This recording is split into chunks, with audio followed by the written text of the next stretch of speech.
Hi friends, welcome to Growing as Grown-Ups, where we believe each of us has the opportunity to keep growing in ways that can fundamentally improve our life effectiveness, our leadership influence, and our well-being. Through interviews, stories, and practical principles, we explore how you can accelerate your growth and unlock your potential to make the difference you want to make. And now, your hosts from the Leaders Lyceum, Dr. Sarah Musgrove and Dr. Keith Eigel. Welcome back to the Growing as Grown-Ups podcast. We are so excited to be bringing you another amazing interview with a leader that is really inspiring to both of us, Jeff Henderson. Keith, you got to have this conversation, so why don't you tell us a little bit about Jeff to get us geared up for this conversation? Yeah, we can read his bio in the show notes. I think the thing that's not going to show up in his bio and is not going to show up in this interview is just the influence and the scale of the influence that Jeff has had, whether it was his time with Lanier Islands, whether it was his time with Chick-fil-A, whether it was his time with us at Buckhead Church, or when he went on to Gwinnett Church. He has been involved in leading. And it's not all him, but he's had significant influence of taking things to a scale that is just really, I don't know if it'll show up. But for example, the thing that I had the most experience with is under Jeff's leadership, Buckhead Church went from about 1,000 people involved in a grocery store to a $40 million campus and 25,000 people calling this place their church home, with 10 to 12,000 people showing up every week. He's leading an organization that's as big as, more than half the companies in the city of Atlanta. So, it is just, he's such a cool person, and that's not going to show up in this. But I want our listeners who aren't familiar with Jeff to know that this is not a person who's kind of leading a small enterprise. He's taken things big. Yeah. So what would you want our listeners to be paying attention to as they hear this conversation? Well, they're going to hear some things from Jeff about clarity of purpose. They're going to hear about limping. Going to hear about the importance of having advisors around you that you're paying attention to. And Jeff is going to use his vocabulary to explain all of that. But, the connection point I want to make for the listeners is that the vocabulary that we so often talk about really getting clarity around our bigger me values, where we're going, what we want to be about, that to get clarity around how we hold ourselves in place, the importance of surrounding ourselves in developmental relationships and how that facilitates growth. And that you really have to intentionally fight to close the gap. All of these things come up in Jeff's interview. But they don't come up in the way that we've talked about them in the growth gap tool, right? Which, so that's, I think that'll set them up well for listening. Yeah. So just a reminder to our listeners, if you want to take yourself through the exercise that Keith just mentioned, the growth gap tool, it is available for you on our website. We would love for you to get it. There's a resource guide to help you walk yourself through it. growinggrownups.com. If you want to go straight there, it's growinggrownups.com/GGT, growth gap tool. And you'll hear those pieces in Jeff's story. So with that, let's just jump in and hear your conversation with Jeff Henderson. Can't wait. Jeff Henderson, so good to have you on the Growing as Grown-Ups podcast. What a treat this is for me, my dear old friend. Keith, so honored to be here. You have had a significant, in bold, underlined caps influence on not just me, but Wendy and me on these years. And so I'm so grateful. And, I may think of this as a counseling session versus a podcast. So I hope your listeners understand that. But I'm so grateful for you and your influence on me. Very good. Very good. The feeling is mutual. I have told audiences for years, we talk about the ability to sort of lean into otherwise avoidable challenges is almost like an athleticism that someone doesn't get to choose. They get to steward it well or not so well. But some people just very naturally lean into things that are difficult that could otherwise be swept under the rug and grow from those. And for me, you have been the model of that amongst all the leaders I've gotten to work with, it's just you've always leaned in when the easier option was just to maintain what was. So again, I'm so excited for this audience to get to hear a little bit about how you think through challenges and difficulty. Yeah, I'm excited to be here. Hey, from that on this podcast, we're really getting people to share things that they bumped up against in the past and how it has shaped them and what was scary about it and how they tended to hold themselves in place. And you've been through a lot of challenges, changes, et cetera, over the course of your life. I've been privy to a handful of them over the last 20 years almost. But when you think about a landmark event that really shaped you and changed you, what comes to mind for you? Well, looking back, I think in in your 20s, I think you're trying to find where am I going to land? You're kind of clawing and fighting for where's my place. And I had a variety of different marketing roles, which I loved, but eventually it led me to Chick-fil-A, and I managed their beverage marketing partnerships with Coca-Cola and Dr. Pepper and all of their sports marketing strategies, which was just a dream job for me. And so I felt like I'd arrived, and I've often told people I feel like I had the second best job other than the founder of Chick-fil-A, Truett Cathy. And it was just fantastic. And in fact, I would tell my wife, Wendy, I can't cut the grass on Saturdays because I have to watch college football to see if the Chick-fil-A commercials are airing, So I had a fantastic job. But as you well know, long story short, I was presented with an opportunity to join the early days of Buckhead Church and to be a part of that. And suddenly, I think this situation comes to many of us in different forms. Suddenly I had a decision.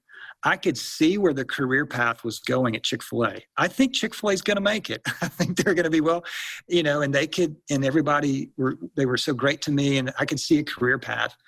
At Buckhead Church, not only is it a church, it's a video church. So I'm going to work for a church where the pastor's on video. So, and I had some people say this, so let me get this straight. You're leaving a multi-billion-dollar company to go work at a church where the preacher's on video. That's crazy. And it was crazy. And I think crazy decisions like that, fortunately, they don't happen a lot, but I do think they come along in our career. And you've got to be really crystal clear. And for me, that was a pivotal moment. And there were some things that I benefited from those decisions. And there's some things that you give up. I gave up a financial trajectory in terms of where Chick-fil-A was going versus working at a church. But you have to measure the reward and the risk. So for me, that was a pivotal moment because I saw what could benefit if you go after what you think. As you get wise counsel, what you think is the right calling, and you don't listen to fear, you listen to wise counsel and really to your calling. And so that's happened 2 times since then as well. And so that was a pivotal moment for me to make sure that I wanted to leverage my career in a way that really served as many people as possible. Oh my gosh, it's just so good. I mean, there's so many components to so much of what you just said. Because for so many people, I think so many of our listeners on this podcast, this sense of self-protectiveness, this maintaining what I know for a fact, right? And my gosh, in your role, not only was it a great company, not only was it a great position, it was cool to boot, right? I mean, that was to be sports marketing at Chick-fil-A is a lot of people's dream. So all of this wanting to protect, the worry, the fear, the scariness, the what ifs, all that kind of unknown stuff has to be bumped up against. And yet the thing that I love about your story is there was clarity of the bigger you that you wanted to be, the opportunity that you wanted to move to. And man, all of those moving tensions in there, as I know this is a couple of decades ago, but as you reflect back, the worry, fear, resistance, and the you that you were maybe trying to protect, right? The status quo that you were going to have to let go of. Are you able to still give voice to what was hardest during that time? Well, I think there are certainly, in any decision like that, there are people that aren't going to buy in or understand it. And so I understood that. So you have to listen to a really close, trusted group of advisors. And you have been with me on 2 of these decisions. And so I've surrounded myself. I think there's, whether you believe in the Bible or not, I think there's a biblical principle that says plans fail for lack of advisors. I think that's true. And I think sometimes you can have too many advisors, but you got to have the right number of advisors. And when you get green lights from those advisors, then it gives you confidence for when you have difficult days in the decision. I mean, as you know, there were some challenging days in those Buckhead Church days. When we lost the Kroger parking lot, we had very few parking spaces to begin with. That was a tough day in Buckhead Church days. So if I had not done the green light of my advisors, I could have thought, well, how did I get here and what am I doing? But I had done the due diligence, and people who I respect and admire had spoken into this situation and said, nope, this is what you need to do. And you've been with me on 2 of those decisions. And so in those challenging days, I'm able to go, I know I'm supposed to be here, but I also know that anything worth pursuing is going to be difficult. And as I've told our team at Gwinnett Church, we didn't sign up for easy. We signed up for worthwhile. And worthwhile is going to have its challenges. Oh, that's so good. When I understand that and these challenges come, I don't start doubting it. I'm going, nope, this is part of starting something. This is part of launching a new phase. So you got to prepare yourself in those difficult days, because you don't want to start questioning and going back and undoing decision. And so, with your voice among others, speaking into to important decisions, it just gave me strength and confidence to go, no, this is what I'm supposed to be here. Yeah, and we're sitting today, we're all enjoying the product of that change amongst others. But when you look back on that specific time, what are your biggest takeaways now about how you saw yourself, others, or the world differently coming out of that time, looking back? I think for me, that time allowed me to understand that I can lead within my own style and with my own gifting and with my own personality. I'm not naturally a loud, talkative person. I can communicate on the stage, but I'm more introverted. And I never saw myself as a leader. I never saw myself as kind of a military general that says, there's a hill, we're going after it, follow me, we're going to get to the top. My approach is, hey, look, there's a hill over there. I think we could take it. What do you think? I think we should, and kind of cast vision for getting there. But I just never really, I just thought there was one style of leader. So when you guys kind of thrust me into this role at Buckhead Church, suddenly I began to go, I got to lead. And I had never had a church position to this level before. I never really had a leadership position to this level before. I mean, sure, I was leading a lot of people at Chick-fil-A, and it was a lot of money that I was stewarding. But at the end of the day, I mean, I was kind of the person people were looking at as the lead pastor. It was a brand new world. But then I began to realize, no, I can, and a lot of it comes from time with you and the sessions that I did with Leadership Lyceum to go, no, I can actually lead out of my own gifting and my own weaknesses. And actually weaknesses does not disqualify me from leadership. Actually, weaknesses can actually draw people to my leadership. So that was one of the biggest moments in the early days of Buckhead Church when I realized, oh, I don't have to pretend to be anybody other than who I am. And that was a big aha moment for me. So fun. I love that. If we fast forward to today, and here we are sitting in the middle of the challenges related to COVID, economic issues for so many people, social unrest, racial issues. You, for the last decade, have been leading one of the most, Gwinnett Church, one of the most diverse populations in the state, one of the fastest growing populations in the state. Great economic and social diversity, right? So you're leading a group of people with all of these challenges, but I'm imagining this is also challenging you, this being leading groups of people and drawing together thousands of people every week, and now looking at a camera, trying to communicate and generate energy. What's the biggest challenge that you would say you're facing today? I think the biggest challenge is leading an invisible church that you can't see. You can't stand in the lobby. One of our kind of hallmarks as a church is we want to grow small. We want to grow, but we want to have a small church feel. And one of the ways we did that is just hanging out in the lobby afterwards. And I did this at Buckhead Church. At the end of the service, I would just go and just hang out by this guest services lobby and a desk and just stand there. And when I left Buckhead Church, that was one of the things people commented over and over again, is you made this church feel small. And I wanted to do that still. Well, it's kind of hard to do that when it's all gone virtual.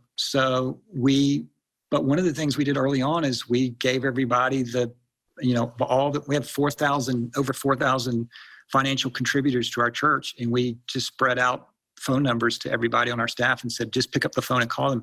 Don't ask for money. That's not why this phone, just touch base with them and ask them how they're doing. And we did that. It took 2 months to do that as a staff, but the feedback we got from that was phenomenal. So I think trying to grow small and then asking the question, what does this season make possible? And we've been able to stumble upon some things that maybe we would not have thought of if we had not had these challenges. So I'm encouraged by that because in this season, and I think this is true for the business world as well, they're not missing content. They can get content with the click of a button. What they're missing is community and how we can foster community and leverage technology to do that. We can still do that. It's just going to allow us, we're going to have to think a little bit harder about that. And the other thing for me is I have tried to stay as visible to our staff as possible. Either calling them on the phone, and I'm not a big call on the phone guy, staff meetings. I do a weekly video that goes directly to our staff communication channel just to tell them, what I'm thinking and just encourage them. But I have to be more visible physically and, for them to hear my voice. That's been something I've wanted to do. And that seemed to has had a big impact. Wow. This is, it's fun having this conversation with you because it just reminds me not only how, for a guy who up to date has worked for two pretty major organizations in the United States of America between Chick-fil-A and North Point Ministries, right? And in your various roles at both of those places, you're so entrepreneurial and creative. But you've also got this crazy intentionality about you that you don't just have the big idea. You think, what are we going to have to do to put this into place? And I remember you've had note writing campaigns where people are going to send a handwritten note to somebody, or this idea of calling everybody. How often do you have an idea for a way that you want to accomplish the bigger me place that you're heading toward, right? Hey, I've got this idea. We need to be more community oriented, but we can't gather. Mm-hmm. How often do you have an idea that when you think of it, you think, oh yeah, but I'm a little reluctant to even bring that one up? Do you ever have ideas and you think, oh no, that's too big? Or do you blow right through that phase and just move straight to what could we do to make this happen? I never want to say that's too big because I'm hoping it is, but I do think every idea needs a 24-hour waiting period. So if I come up with an idea, I don't immediately go, this is what we ought to do. I'll go, that's an interesting idea. And I'll just sit on it. And if I wake up the next day and it's 24 hours later and I'm still excited about it, then we need to potentially move on that idea. But, really good ideas can compete with the best ideas. And so you got to make sure what the pipeline is, how many ideas are in the pipeline. And I knew early on that we couldn't throw a lot of ideas because first, everybody's personally trying to catch their balance, because now not only are we shifting online to church, but so many of our staff are trying to figure out how they're shifting their kids online. For us personally, our son was a senior in high school, and we're wondering what's going to happen with his high school senior year, all of that. So there's all this stuff personally going on. Then you're wondering, you're going to catch the virus, and then you've heard so all this personal, so you can't throw a ton of ideas down here, but you can leverage some really good ones. But we knew at the end of the day that for us, we wanted to make sure, as it related to Gwinnett Church, we didn't want the people of Gwinnett Church to get too accustomed to doing life without Gwinnett Church. Yeah. We had to make sure that we were staying connected with them. And technology allowed us to do that. And yes, we shifted our content on Sunday mornings to online, and that's fine. And that was a good decision. But that can't be, that's our strategy. No, that's supplemented. Our supplemental strategy. Our biggest strategy is building community and letting people know we see you out there.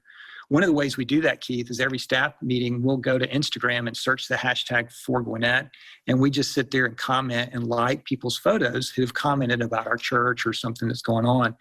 And people just lose their minds. They're like, Gwinnett Church, the staff commented on my Instagram. And that's a way to let them know that we see you. And we're growing small as a church. And when people feel that, there's a closer bond to the organization. Yeah. In what areas, and I don't know that there are any, but in what areas do you feel like it's hardest for you to grow, to implement, to move in the direction of your strategy? Like in what aspects do you feel the greatest degree of challenge when it comes to that? I'm naturally an encourager, and you know this. So conflict will always be a weak spot for me. And I just don't do it well.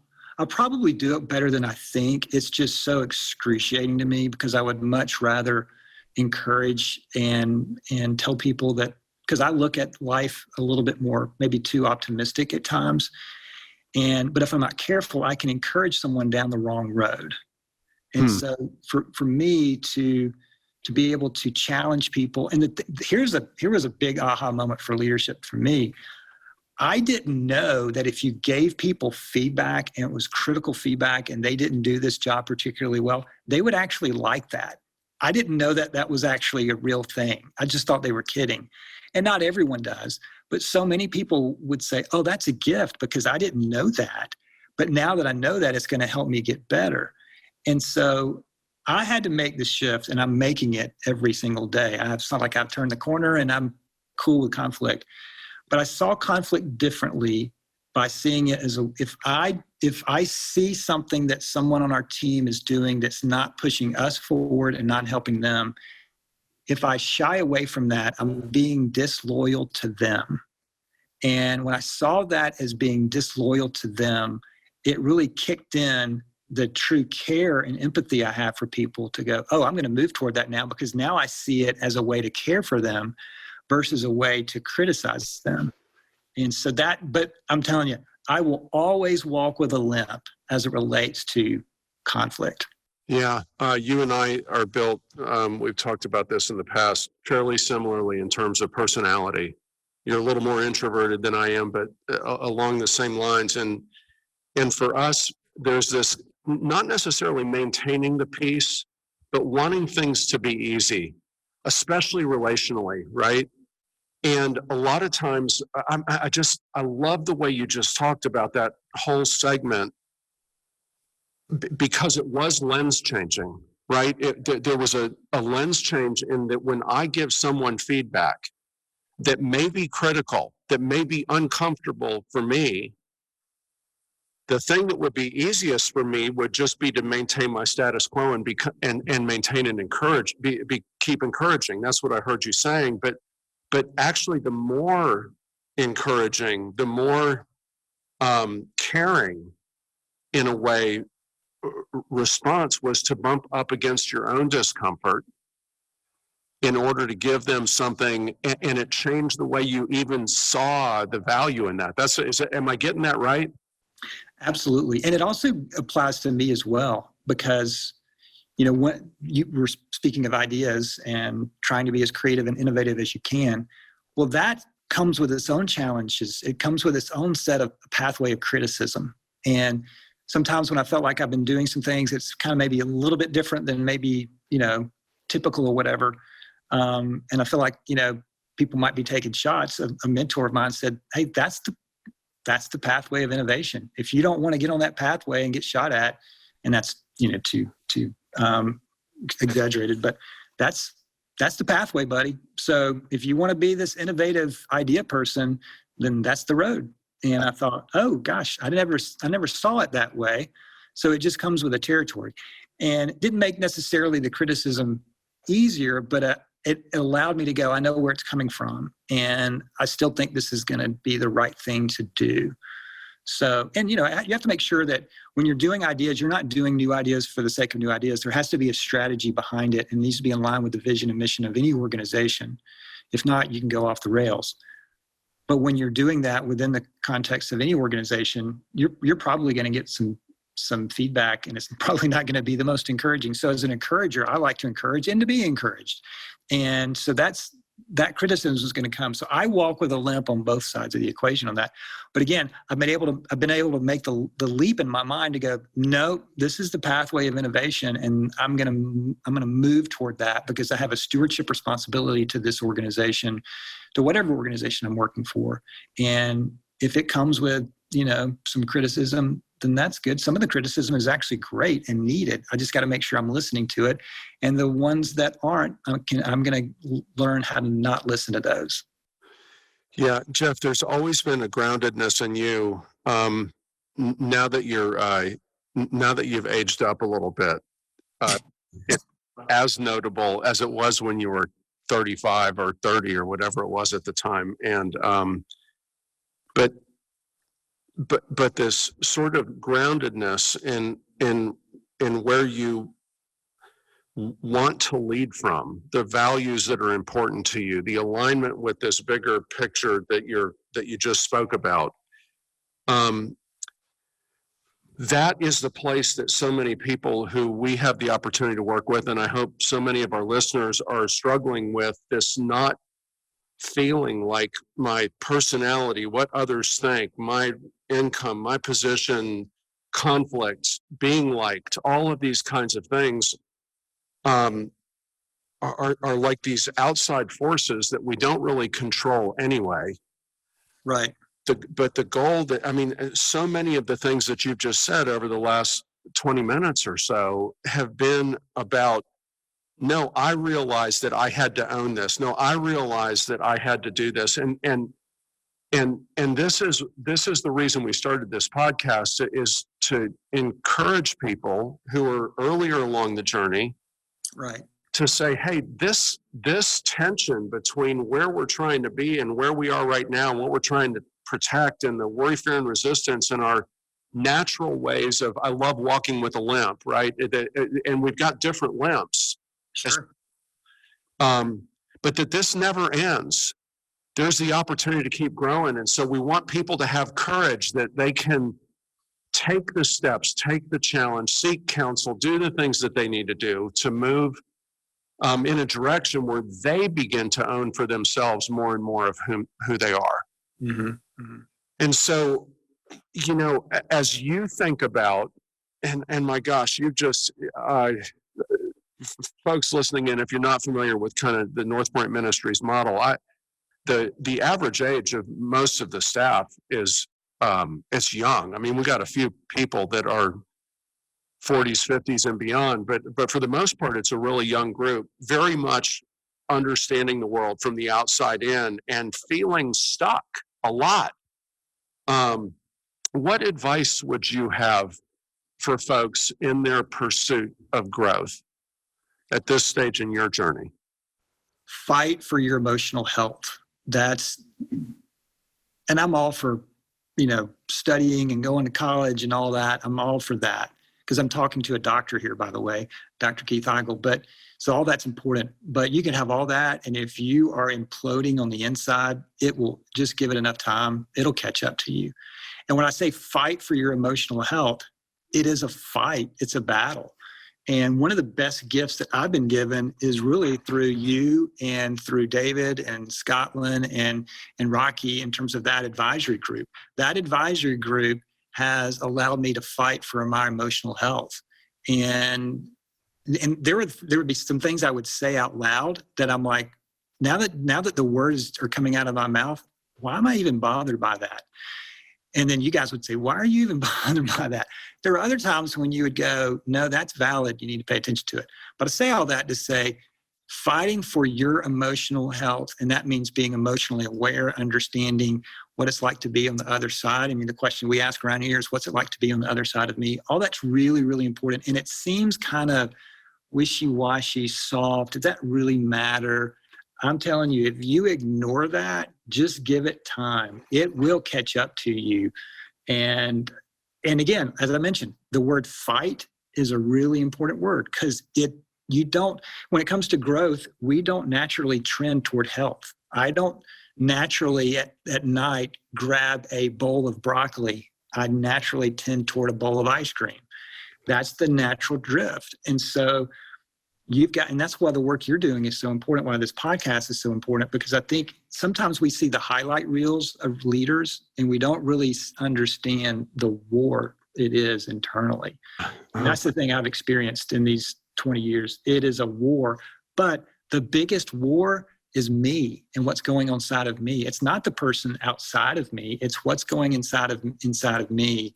That's the biggest battle. And I've got to have the tools. In my case, I mean, I'm a person of faith. I have to have, the help from God to make sure that I'm winning the battle with myself. Yeah.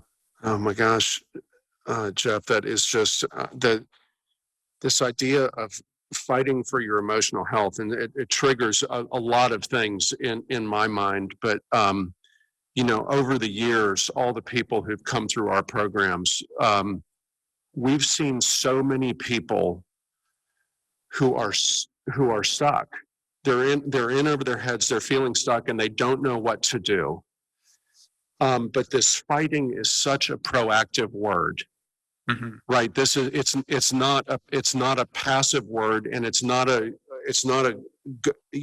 throw up the ramparts and like keep the forces away. It is like, I'm going to have to do something about this. And again, I hope that people can hear in your story and from your story, and especially those, the so many people you've had influence with, to know that it's not like they're going through something different than you're going through. It's that there is, but what you've done is that you've leaned in. You continue to lean into the difficulty, and the seeking counsel is one thing, the being clear about where you're going is another thing, but also the clarity with which you're talking about what tends to hold you in place, and that you're going to have to bump up against that. And I love the limp that is both external and internal. It's just all so good. And I think many times we, in leadership circles, if we're not careful, we think we have to project an image, and an image management is exhausting. And one of the things, as I've made this transition from Gwinnett Church, I've been meeting individually with all of the staff members just to say thank you to them. I will always feel indebted to them and ask the question, how can I help you? And that doesn't expire when I'm gone. I'm always, my cell phone won't change. And so I'm here. But one of the things I've heard is, thanks for being real. Thanks for letting us see when you are struggling. And, you have to be careful with, sharing information. But I think people understood that no one looked at me as the leader here at Gwinnett Church and said, does that guy have any issues? I think they, understood that I was, had my challenges. And especially when you're a pastor, that's even harder to do, because you're supposed to have it all together, right? And if no one gets anything out of this podcast, let me just assure you, us pastors are just as broken as anyone else. And so I think I just love the fact that our team has said, thanks for allowing us to see, thanks for being transparent. And that didn't repel us away. It actually drew us closer. Jeff, I mean, this is all so good. I wish we could talk for hours, but I'm so grateful for you sharing some of your story with this audience and with me. You've been a part of it, so thank you. A vital part of the story, so thank you. As we're talking, we're in the middle of a major life transition for you. When the podcast airs, we will be in a new place. And this will be, I mean, this shift to me seems to parallel in some ways to the leaving Chick-fil-A and coming Yeah. to work for North Point Ministries shift. But, you know, I won't say any more than that. What's going on in your world right now that you're most excited about? There's a lot. As you well know, Wendy and I just became empty nesters. So both of our kids are now at Samford University in Birmingham, and we miss our kids, but we're actually enjoying this season. And so and we didn't really time it this way necessarily. We knew, as you well know, in fact, for a year and a half, we started conversations with you and my advisory group about, hey, and you guys brought this up, what does, these empty nesting years look like? Have you thought about it? Have you started planning about it? And that was such a helpful conversation to have for a year and a half ago. And that really led us to ultimately deciding to leave Gwinnett Church to serve a broader collection of churches and organizations and businesses through the book I wrote and through the 4 strategy, the 2 questions, what do you want to be known for and what are you known for, and closing the gap between those 2 questions. And so to see what has happened over the last several months has been exciting. But at the same time, there's still risk. I don't know if people know there's a global pandemic going on. So, making a career transition right now, it's doubly or triply tough. But I go back to the Chick-fil-A Buckhead and Buckhead to Gwinnett. I've kind of been through this road before, and we had the same feeling and the same answers and the same perspectives on both of those times as we've had on this one. But we've gotten green lights from all of our advisors. So I'm excited about going in this season with Wendy, because she's going to be able to come with me a lot. I'll be speaking a lot, and both virtually or in person. So I'm excited about what this season means for our marriage and being able to kind of launch an organization on my own. I've always wondered, do I have the leadership abilities to launch something on my own? I remember talking to Andy Stanley about that one time, and he said, well, Jeff, you're the only one that wonders that. So that was very encouraging. So here we go. But it comes with all of the 3 a.m. wake up moments, like, what in the world am I doing? But I'm excited about it. I'm excited about this season. So we'll see how it goes. Oh, I'm so excited for you. And I'm excited for I don't know, this may sound overly dramatic, but it's like nationalizing or globalizing your influence, because you've got a lot of it. And I'm excited that the influence is going to extend just beyond the church world, where you've had so much experience and provided such great leadership, but to really move into just leadership in organizational settings. There's so many organizations are wanting to make the difference that they want to make, and that difference is really positive. And the insights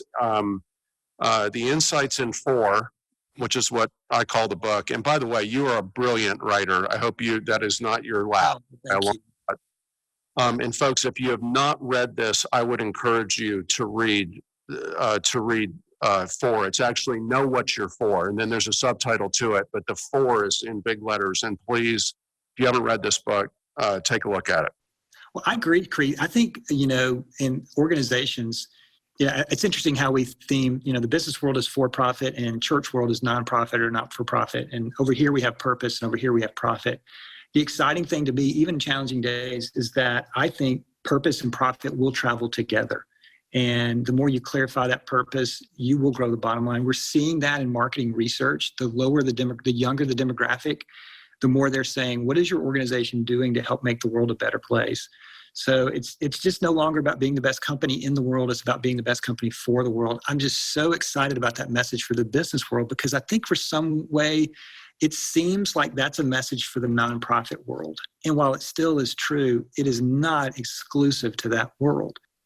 Yeah. Oh, Jeff, hey, what's the best way for people to reach you during this season? Well, they can, actually my phone number is in the back of the book. If they'll get the book and just text me, that's great. I get a text today, so that's fun. They can just go to jeffhenderson.com and just email me. But my email is jeff@the4company.com, and email me. And, in these early days, if you email me, I'll probably respond, because I'm probably not getting many emails in these early days. So email away. All right, Jeff, thank you so much for your time and for sharing part of your life with this audience. Grateful for you, Keith. Thanks for your influence. We will see you soon. Wow, Keith, what a great conversation. And Jeff is just such a great communicator of what it is he's thinking. I think that's why he's been so successful. And I took so many great notes. It's so much good stuff in there. And I think you're right. Like his clarity of what it is that he, in his word, what it is he's for, right? Which is making an impact, doing worthwhile work, really loving on people. It's so clear in all the decisions, his transition from Chick-fil-A to Buckhead, from Buckhead to Gwinnett, and now Gwinnett to the Ford company.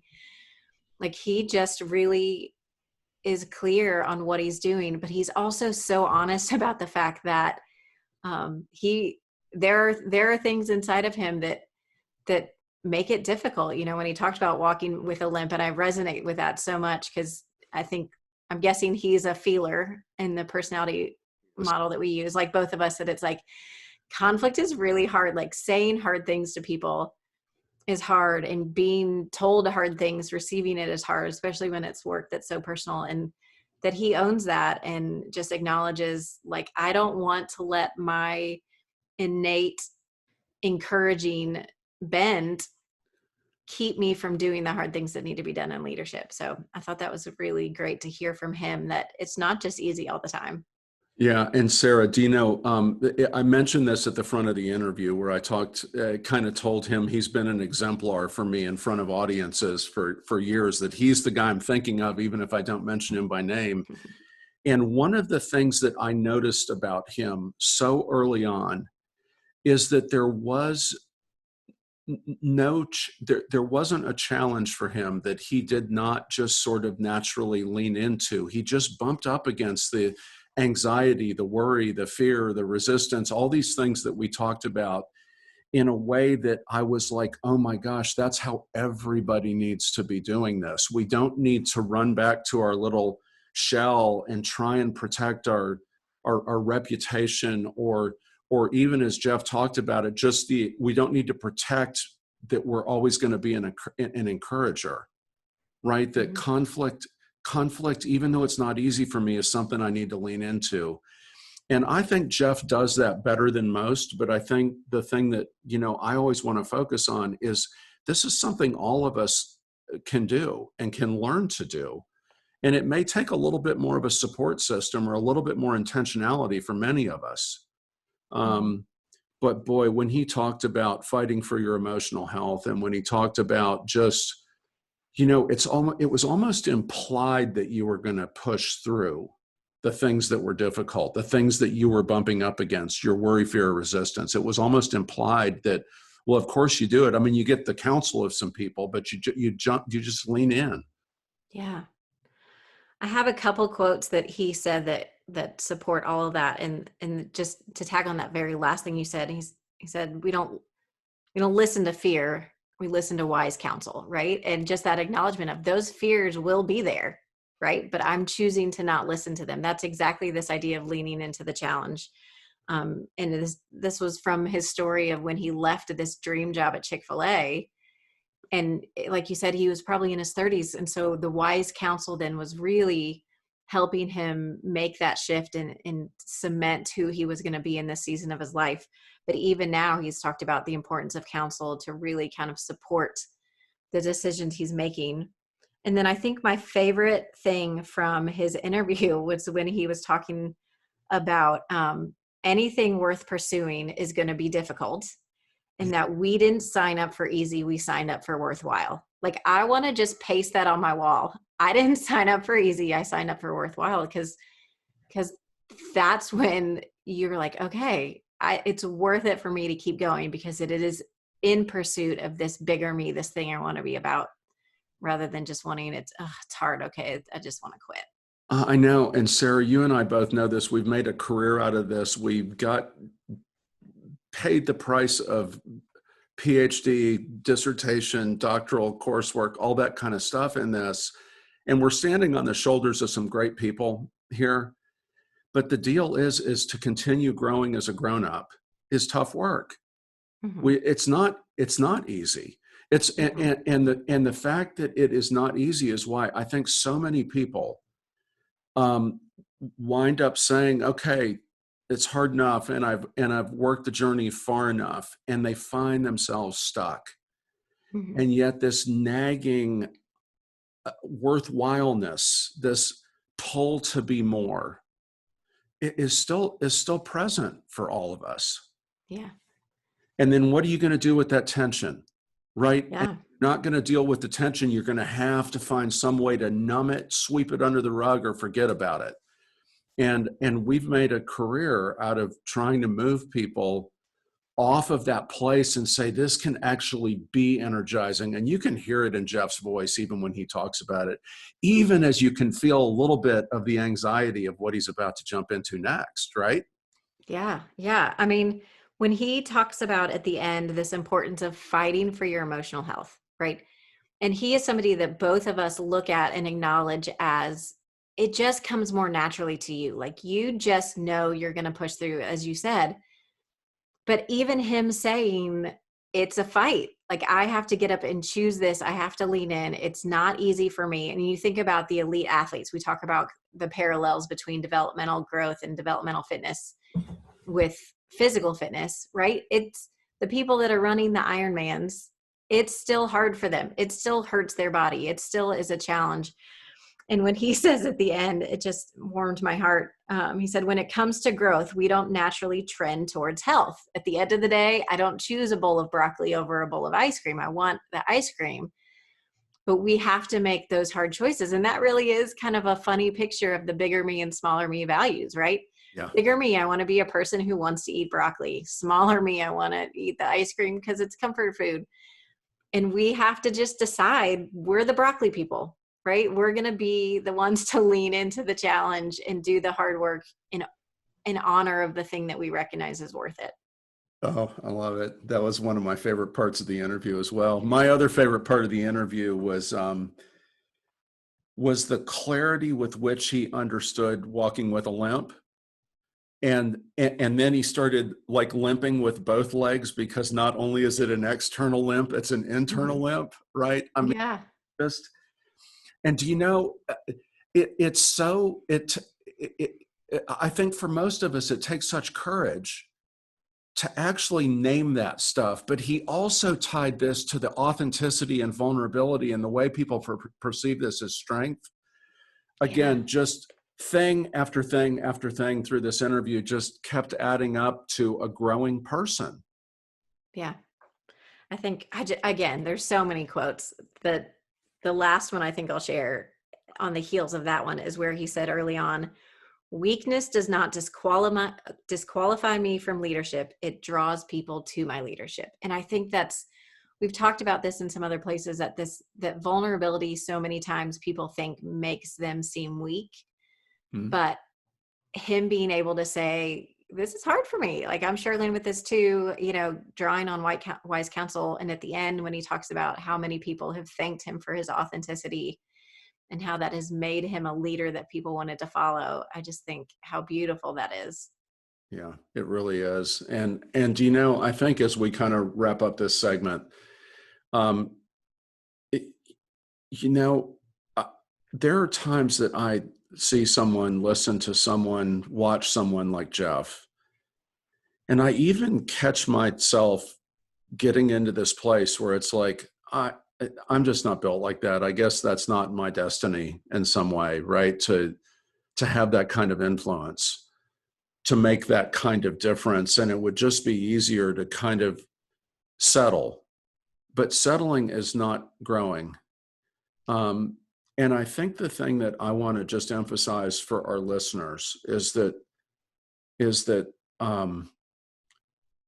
again, these are skills that all of us can learn.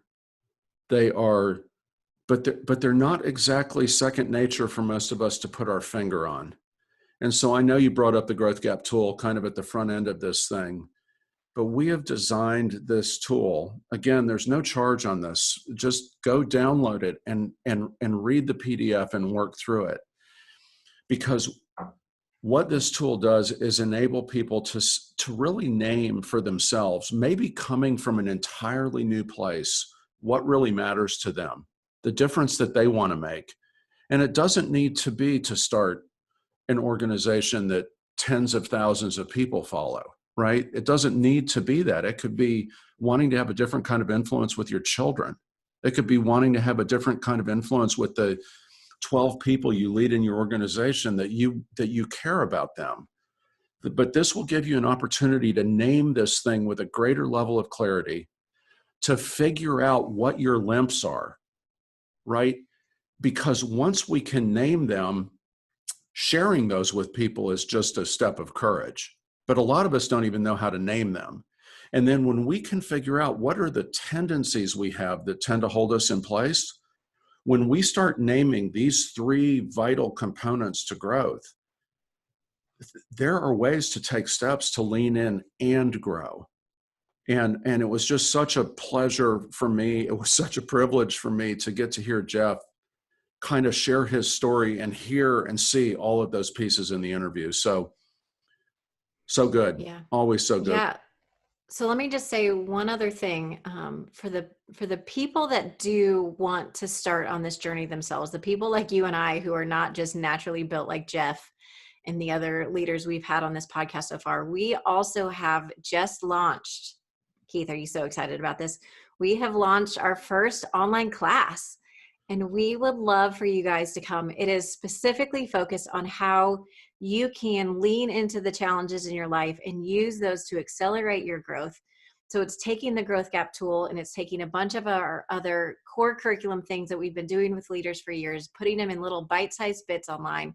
We would love to offer that to you guys. And because we're just getting this rolling in conjunction with this podcast, we are offering a discount code for the listeners of our podcast that if you sign up by the end of the year, it is going to be 50% off if you use code podcast50. So for those of you who want to really just start leaning in, accelerating your growth, not letting the challenges that are facing us right now, the difficulties, whatever they are, get you stuck. We would love to invite you to participate in that. Reach out to us if you have any questions. We'd love to talk to you about it. And with that, we will wrap up today's episode. Check out Jeff. We will put the links to his new company, to his website, buy his book. We've both read it, and it is so great. I mean, just really inspiring. And so with that, we will see you next week, or for the next episode of Growing as Grownups. Take care, y'all. Thank you so much for joining us for another episode of Growing as Grownups. Take a second and subscribe to the podcast so you don't miss any future episodes, and tell your friends. You'll find all of the goods related to this episode, including the transcript, videos, links, and other ways we can help you keep growing as a grown-up on our website, growinggrownups.com. Growth isn't easy, but it's completely within your reach. Until next time, journey well, friends.